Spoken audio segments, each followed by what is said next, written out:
Good morning, world. This is Moments with Dblair. I'm Dblair. Early morning thoughts. I decided to come out of my hiatus to talk about something that is going on in the community, in our society now. And this is along the lines of where I come from. So these next few segments that I'm going to be clips that I'm going to be putting out over the next few days is my life, how my life was affected by the cult, the organization known as Jehovah's Witnesses, and how, in my older years, how I cope with the influence or the effect of years of abuse with that. I've noticed and I've heard all the critical thinkers, and you guys are doing an excellent job. I've heard all your thoughts. You're spreading the word. You're spreading the good news for, in my opinion, what needs to be spread throughout the world about this cult.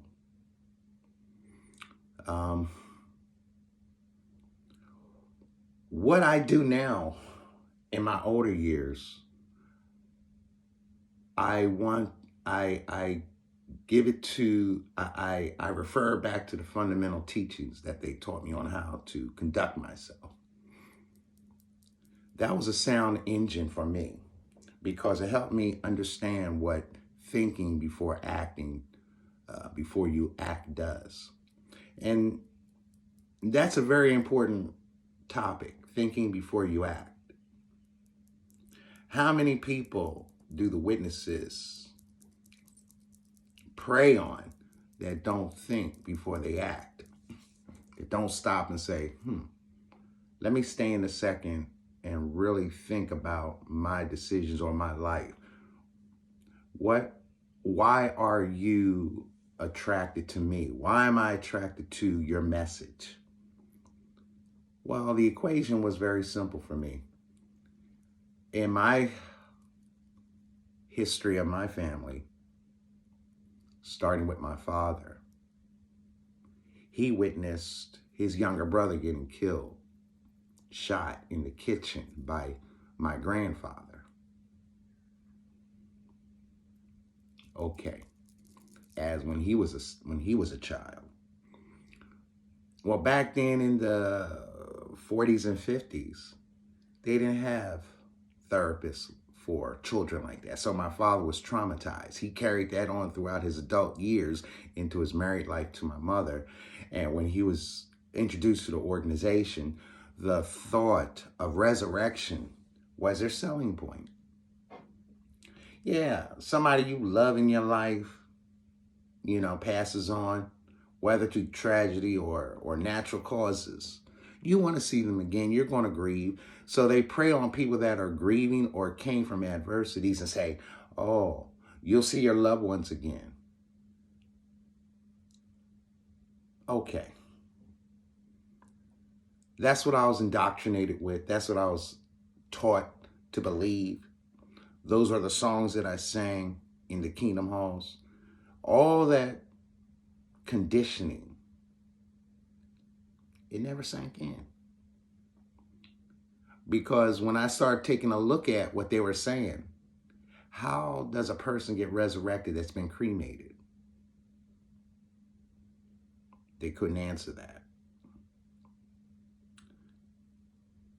They would come up with answers like, well, they may not look like the same person, but you can tell by their behavior. Well, you think about it for a second from that answer. Human beings are no different from one another. At one time or another in our walk, we call our journey of life, we call our lives. We do things that are not correct, that we make a mistake. We listen to stuff without thinking. And it says it sounds good. It's kind of like the scammers of the day that want your money. They sell you a story that makes it sound good. And then you have this vision because you're struggling at the point of life you're at. And you want to have you have a vision in your life of living better. Yeah, it's going to sound good. Well, that was the worstest pimp of all. Pimping on something that wasn't real. So I started asking myself the question when I got baptized in 1975. I asked myself the question, okay, the world's coming to an end. I'm safe. But 1977 came around, and I started asking myself, what would be the signs of things coming to an end? And I will start focusing on the cliches that they would say, the new system of things. New system of things. Okay. That's a two-edged sword. Because lo and behold, after all the stuff of what I've observed in my older years, is that they were preaching their own damnation. Yeah, you're selling a bill of goods to invite all people into your concept of a paradise to come. But guess what, organization? Just like the Bible, in all paradises, there are some snakes. And you're one of them. You're preaching a concept that doesn't exist. You're a small group of the population that's saying that the world's going to come to the end and everybody else's damnation. What are you going to do? Take over the planet? These were some of the thoughts that I started asking myself. And when I start coming to the answers of those questions that I was asking myself, I realized, let me take a look at the people that are really operating what they call this chariot. And then I really opened my eyes and saw that my family was victimized. Yeah. So I hear the stories, and everybody, all you critical thinkers, all of our stories have similarities. Some of us were abused. Some of us had guns put in our face, and then at the same time go to the Kingdom Hall. Had to put on a smile. What did that teach me? It taught me that I have to be aware of my surroundings, that danger is at every place we can be in our lives. And if we're not focused on the subtleties of danger, we don't see it with our mind's eye at a distance, then we're going to get caught up. One thing it taught me that you can't scam, that I don't fall victim for scams. Because the easiest thing to scam for is money. But they scam for something deeper. They scam for our souls by pimping your spirit. I went to the Kingdom Hall one time, and they were doing a theocratic ministry school service meeting talk, what they have on these Wednesdays or Thursdays or Tuesday nights at the Kingdom Hall. And the speaker on the platform was talking about, make sure you turn in your time. When he said that, it sounded to me like a pimp. Where's my money? I found that humorous. But they're saying, where's my time? And it referred to, I'm Gonna Get You Sucker. That movie. The pimp. The name of this story, the Pimp of the Year. I forget the guy's name, but it was a scene of Pimp of the Year. And a pimp was up there, Fly Guy, that's it. He was up there giving his narrator of his poem. And the poem went like this. The name of this poem is, My Bitch Better Have My Money. Through rain, sleet, or snow, not some of my cash, but all my cash. And then it went on to say, if my bitch don't have my money, I'm going to put my foot dead in their ass. Now, that was a lot of profanity, but the witnesses do that. They say, brother, you better have my time. Through rain, sleet, or snow. Not some of my time, but all my time. If you don't have all my time, I'm going to put my foot dead in your ass. Free time. They're pimping us on our lives. And when I realized that, I said, this is not for me. So the first thing that came to my mind was trying to free my family. But how do you unlock a padlock without a key that's been missing for 30 or 40 years? You have to cut it. You have to get a bolt cutter. You have to find the key or have a key made. Well, this is worse than a lock because their minds are locked. I've been to meetings that I've seen witnesses jump when a circuit overseer comes. They get spasmodic, frantic, kind of like guppies in the ocean when a great white shark comes near. They start fluttering, or when a predator comes near. That's how they act. I had a inclination that even though I am my father's son and I come from adversity, I still have my pride about myself, my dignity and my ethics. Here are the cliches that woke me up. New system of things, faithful and discreet slave. They said it so fast and so much that statement, so much that we thought it was a positive. But who's faithful? Yeah, we're faithful. Who's discreet? Keep your mouth shut. And who's a slave? We're going to whip your ass and you keep your mouth shut. Really? Okay. I get back to you at another time on that one, what I thought about that and how I handled that when I came to realization and woke up to see what they were pitching. So the organization, I'm not like the regular critical thinker because I will use profanity. The organization ain't shit. So let it be known. Tell the truth about it. And the hardcore truth is that they pimp families' lives for decades and generations. I heard you players, you out there saying my grandmother was indoctrinated. She was indoctrinated when she was carrying my mother. My mother was born into it. And this is what well, that is about 40 or 50 years almost of not celebrating holidays. Things that we're supposed to enjoy life about. They took that from us. They took our childhood. So what does it teach you now in my older years with all this gray hair? And I look at myself every day and I'm like, okay. We had the battles of all the years that we spent dedicated to that we wasted, that we could have been educating ourselves. All the stuff that humanity has designed for man to do in self-improvement, they took it from us. How can you learn? What do you learn from a programming that never evolves? Led me to one question I had to ask myself.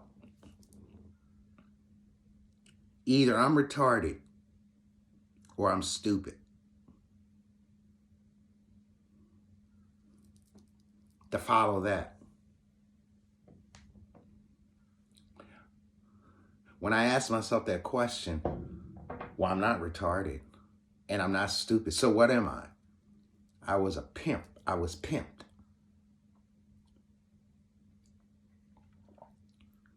And that left a bad taste in my mouth. Yeah. But the fact of the matter is that some people are born into this and some people are turned. Either way you look at it, you're neither retarded or stupid. You're indoctrinated. That's the word between retarded and stupid. If you're indoctrinated in stuff and you don't pursue, every day you wake up, you don't try to pursue self-improvement, you're going to be working at 9 to 5 for the rest of your life, just like the organization. But at least with a 9 to 5, you get paid. You'll be running to the kingdom halls just like committing your time to something that's not going to generate a revenue or resources. Look how they're treating their people now, of what they've done. How can You who are still witnesses, follow that. They move out of Brooklyn.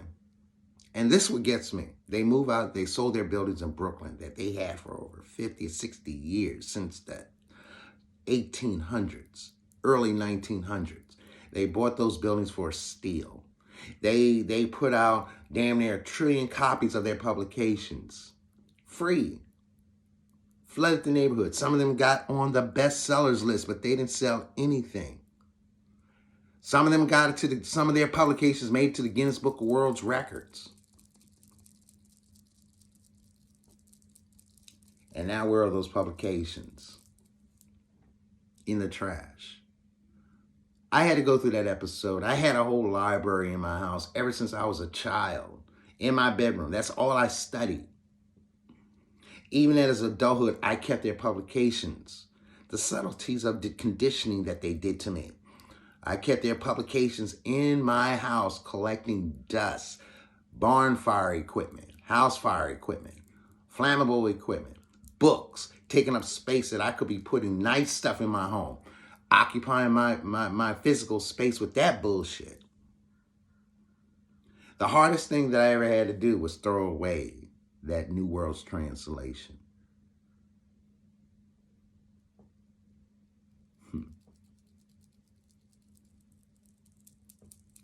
That was the hardest thing I ever had to do. It was hard. The hardest thing also I had a hard time doing was throwing away their old publications. Just throwing them in the dumpster because they were no good to me. I realized the psychological conditioning that they'd done to me was brutal. Brutal.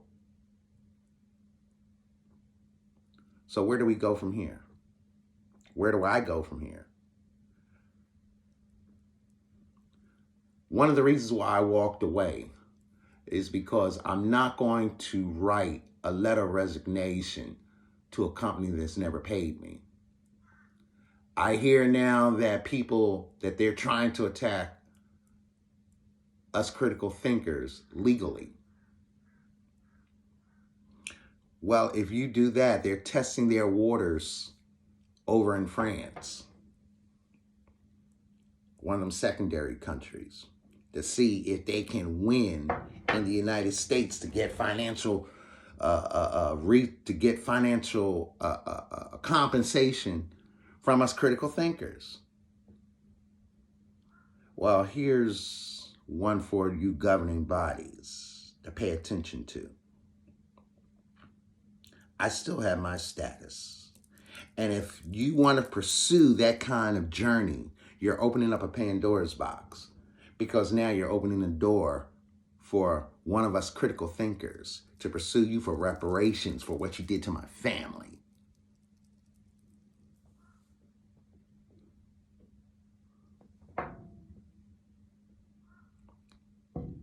So, you want to open that Pandora box, governing body? You want to give men of low self-esteem false courage?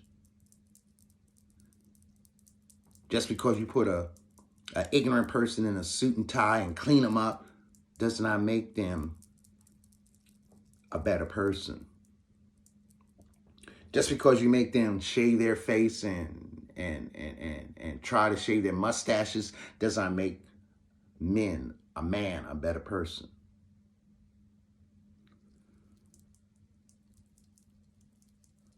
Just because I don't do what you want and follow the instructions from a stage does not make you a better person.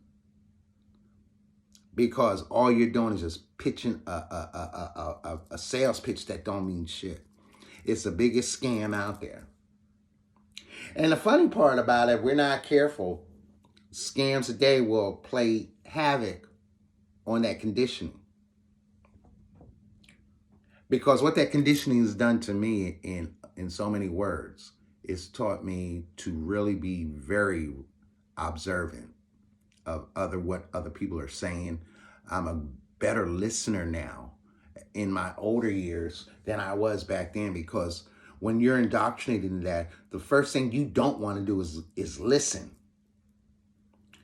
And one of our senses, sight, touch, smell, hearing, and taste, is taken from us because you shut that process down in your mind. We don't listen, but you want us to listen to you. This is what the Bible says in 1 Corinthians, whatever. But then when you want to give your viewpoint, oh, wait, no. What does that do to you mentally? It shuts your process of hearing down.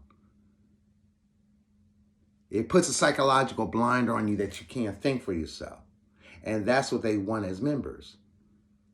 So getting back to the point of what I was saying, they sold all those buildings in Brooklyn for $1 billion and moved out of Brooklyn to upstate Pennsylvania. And now you put security around all the other witnesses that they can't gain access unless they have certain kind of passes and clearances, like you're some secret society.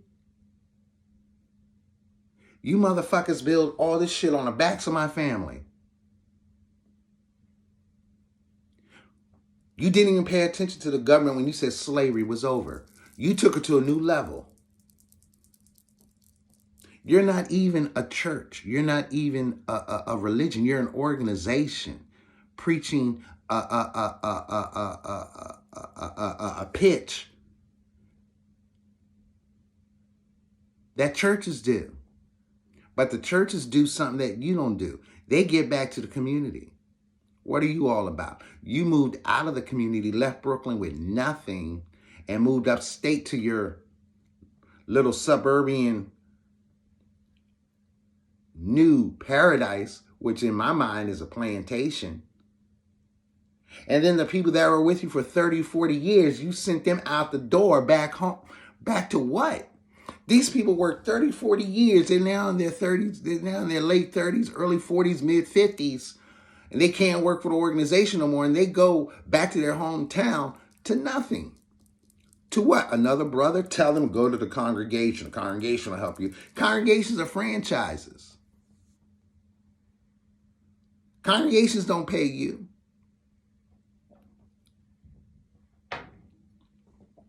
I have a lot to say in my life. But people that are indoctrinated with that, if you want to make a decision or if you're half in and half out, remember this one factor that helped me out, that they taught me. Bad association spoils useful habits. So whatever useful habits that you've learned from that, like your loyalty, your commitment, and your dedication to something, that goes a long way in the world with people. Don't let them take their gifts, those gifts from you.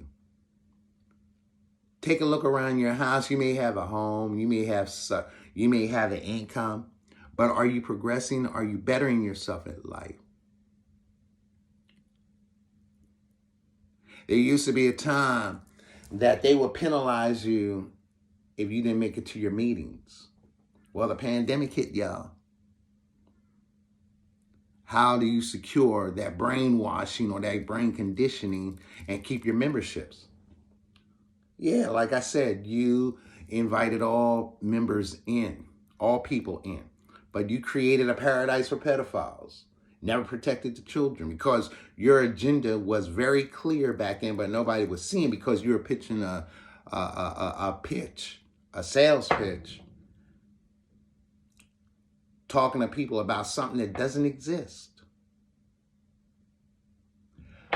Let me tell you something about the world. The world will change and the systems will change.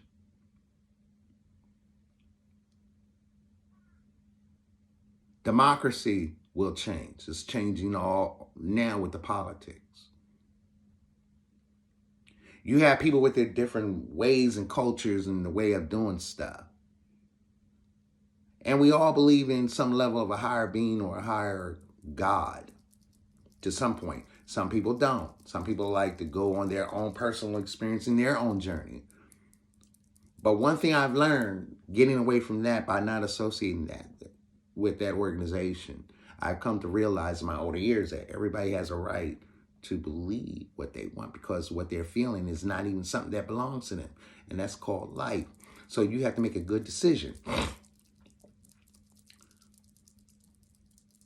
Think about the Jehovah's Witnesses that got attacked by knocking on doors. That was stupid. You wake up in the morning, get out of your bed, put your suit and tie on, your dress or your whatever, and you knock on somebody's door to get your ass whipped. Well, don't go to that door. And you're not going to tell me you got your ass whipped and you didn't see that coming with a hostile person. Come on. You got to see that. You were so blind and so committed to telling a tale and trying to get a person believing in the bullshit that you fell for to make you feel better, to come back to the Kingdom Hall and say, yeah, I got 7 Bible studies. I got 8 Bible studies. All that freaking life you're wasting. Wow. Let me share the best way of getting at a Jehovah's Witness, the organization. We have to study what they do behind the scenes. They make their money on the backs of the others. We have to be mindful of that. They don't pay reparations. We have to be mindful of that. We have to ask ourselves, is it beneficial for me to even pick up your publication and talk about what you're trying to teach me?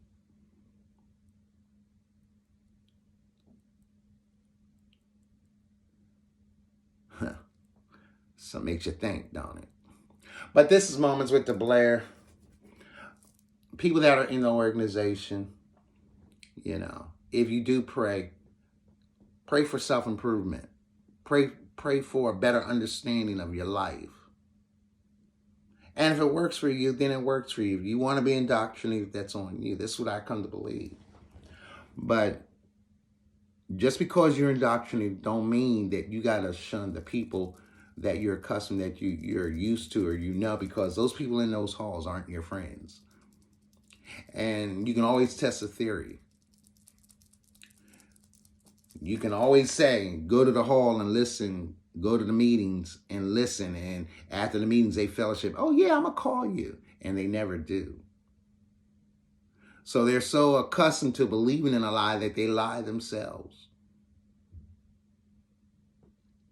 So if you're a person suffering from low self-esteem or mental illness or some kind of abuse in your life and you're struggling with it, that's not the place to go for help. It's just a false sense of a grand illusion that's going to zap your life away. In my next topic, when I do this again, I'm going to talk about what happened to me after my 30-year walkabout, when I left that 30 years ago and came back 30 years later, and my mindset as a witness, and how I came out on top of that, and what I've learned. And there is a way you can teach them by example, by leading example, by standing your ground. But I'm going to talk about that in another segment. Y'all keep y'all games tight.